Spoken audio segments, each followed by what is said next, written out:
for me and for my government, this factory, this project here, is a model project which I would like to see copied in many other places, in many other countries. Unlike so many other projects like this, it is not based on giving, one side giving and the other side receiving. It is a question of sharing. There is a knowledge, there is an experience which is coming in from outside the country, but there is skill which is coming from inside the country, which is making this project possible, because it is going to make both our people richer. We are going to be able to buy things from you, and you are then going to be able to buy things from us. As some of you may know, I actually own a Morris Minor myself, and I have had the best possible excuse to get into my car today and drive it from Colombo down here to Gaul. And I personally now am looking forward to the day when I can come back here and have my Morris Minor mended and find all the parts for it which I cannot find at present.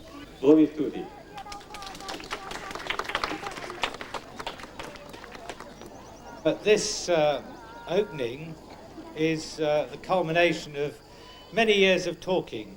We never knew quite whether it would happen or not, but somehow fate has been on our side, and I can now look at a building in which we will actually be making parts for the Morris Miners. I hope that in 4 years' time we will see these buildings extending right across to the other side of the fields there, to the trees, and that at that point we will hopefully be employing at least 1,000 people from Gaul, because what we're offering is basic training in traditional metalwork skills and other skills that have disappeared in England many, many years ago, but are still here because everybody mends things, everybody repairs things, people don't throw things away here, so that it is an ideal country to start such a project. Anyway, one thing that we know is that provided people really want to learn skills and have permanent jobs, that the Morris Minor, the good old Morris Minor, will provide them. And we hope that it will be definitely and very strongly around in the next century.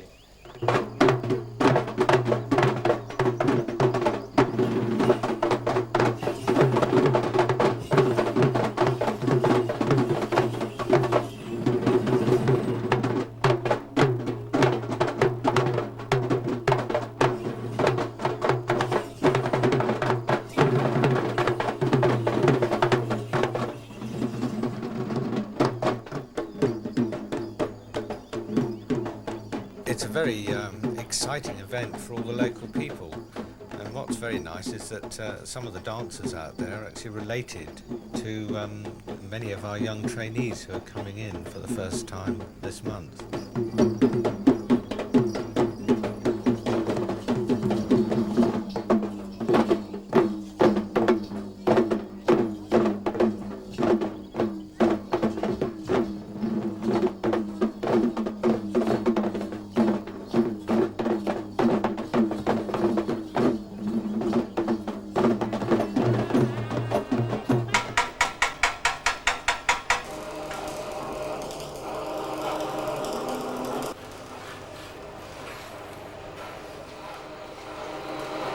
The idea of the factory in Sri Lanka is to build it up in a relatively rapid way, depending on how quickly we can train people to do the jobs.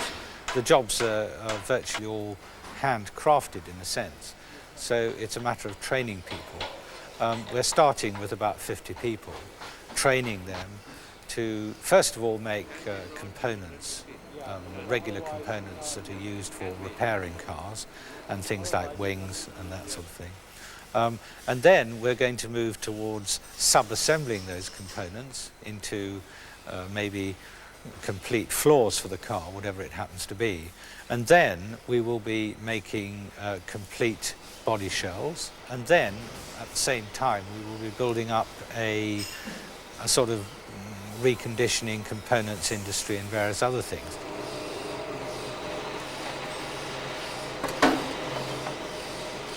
This is where we're experimenting with the chassis legs.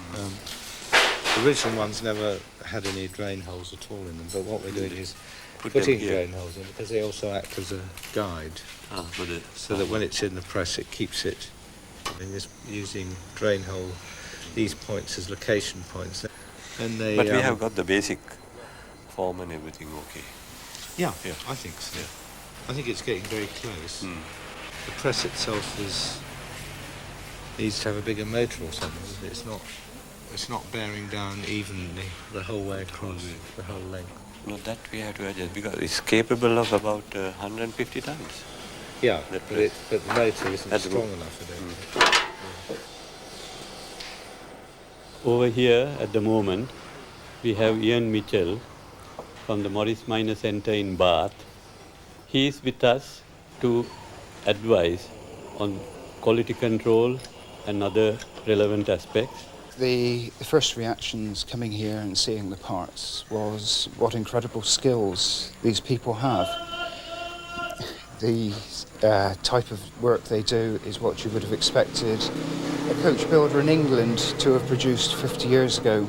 But nowadays those skills in England have just died out and disappeared. But here it seems there are a vast number of people that still repair cars in that way with those skills. We should be able to produce something not only better than we can buy in the UK at the moment, but it would also be better than the original.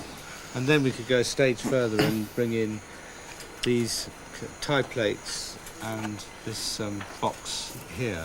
Yes, they're all very simple assemblies that if we...